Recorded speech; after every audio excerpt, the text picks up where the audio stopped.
So I'm Jeff Lebo. Nice to meet you. Nice to meet you. I'm Angie. Nice Angie. And we're just streaming conversations at the conference, talking about what people are talking about in the hallways of the conference. First, can you tell us who you are and why you're here?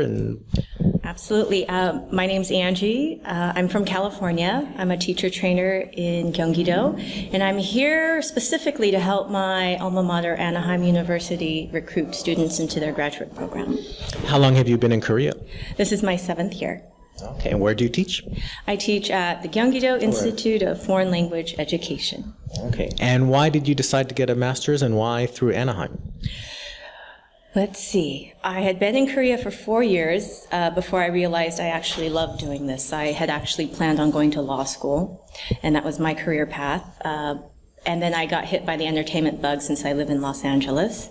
And I was on my way to becoming an agent, and I just decided I need a break from the lifestyle. I only intended to stay in Korea for 1 year, which is, I think, a lot of people's first intentions. Then I realized I really love TESOL. It was something that I actually understood and I could talk about and apply in real life. So I decided to get a master's, and I did it through Anaheim because I recognized David Noonan's name. And in 2009, when I met him, he actually took some time to talk to me. And I just felt like it was meeting a celebrity in the TESOL field. And so I decided, okay, that was a good first impression. I like this school, and they're going to care about me. So I studied with them and graduated last year. Before we get into Anaheim and teacher training and all that, I'm curious about the convergence between your history as an agent and your comment about kind of a star in the ESL world. Right. You know, and you have these big names, David Noonan, a number of them are associated with the Anaheim program. What's your sense for how these people become names? Is it necessarily merit-based? And are you going to be a rock star, an ESL rock star someday? I kind of do get compared to a celebrity in the Chungnam area. I worked there for 6 years.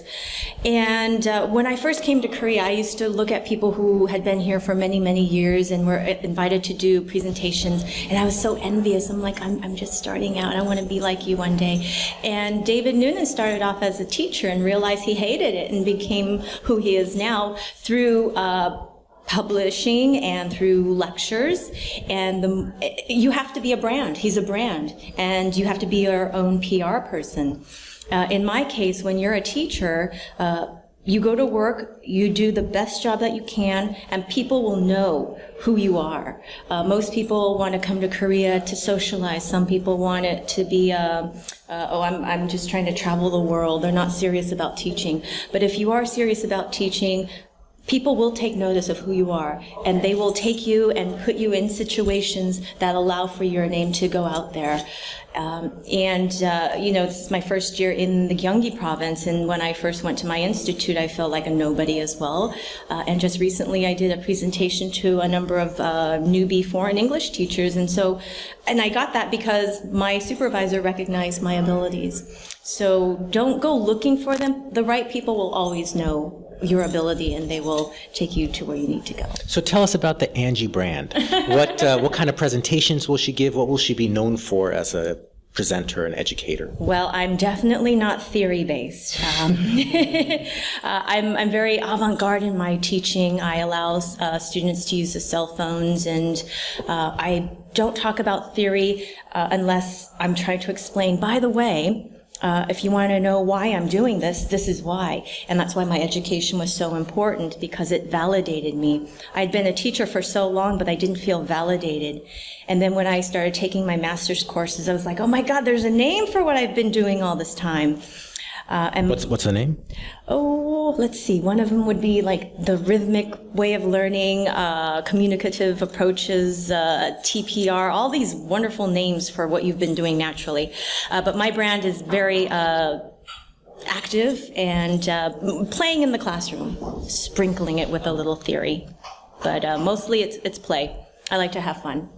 Can you tell me a little bit about what you do with cell phones in the class? Oh, sure. For speaking tasks, for example, I'm a writing instructor, and I want my students to, or my trainees to write a report. Many of them complain that their language is too simple. When you write a police report, the register is formal, and you have to use more sophisticated vocabulary. So I would have students work in pairs, and they would write, and it's really morbid, an imaginary crime that they've been a victim of. So if you were at first the role of the 911 operator and I'm the victim, I leave the room and I call you.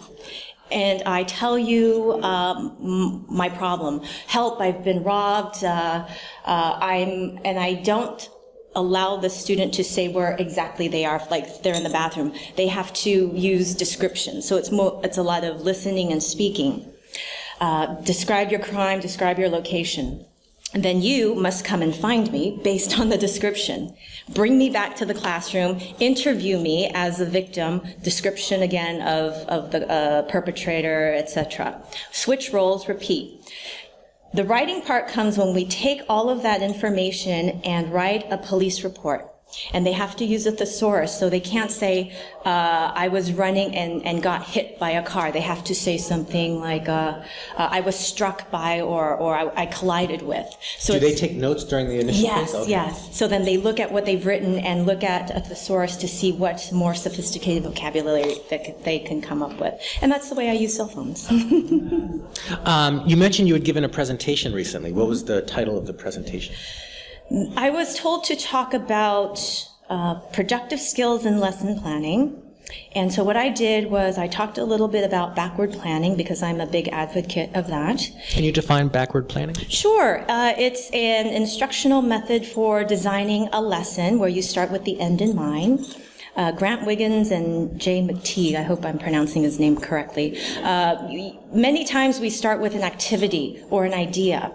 But with backward planning, you have to start with a specific goal in mind. What do I want my students to know specifically, and what is it that they can do specifically at the end of this lesson? And that way we don't diverge into any other stuff in the classroom.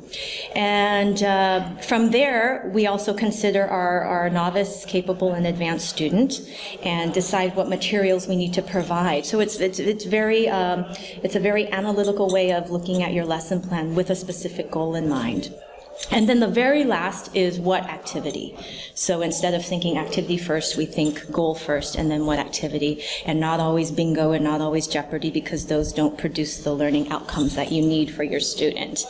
And a lot of the other stuff that I've done in the past 6 years, theme-based learning, power teaching's a big thing. And that define power teaching. Power teaching started in California by a guy named Chris Biffle, and it's very TPR oriented, and it involves gesturing with words. And I had to demonstrate how effective it is, I had the participants memorize an entire poem called The Sidewalk Racer by Lillian Morrison in less than 5 minutes. Using gestures. It was amazing. And then people start to realize, oh, it's not just a hokey-pokey thing. It actually does work. So is the Angie brand online if I want to see a video of that or read your blog? I'm still trying to think about that. I hadn't thought about that. I never really thought like, wow, I'm really worth it yet. So. All right, well, this video is going to be on YouTube. Wow. When you get your blog and everything, please find it and post a comment about where we can find you online. I had a great time talking to you. Thank you. A pleasure to meet you. Pleasure and to we'll meet stay you. tuned. Okay. Thank you so Thank you. much.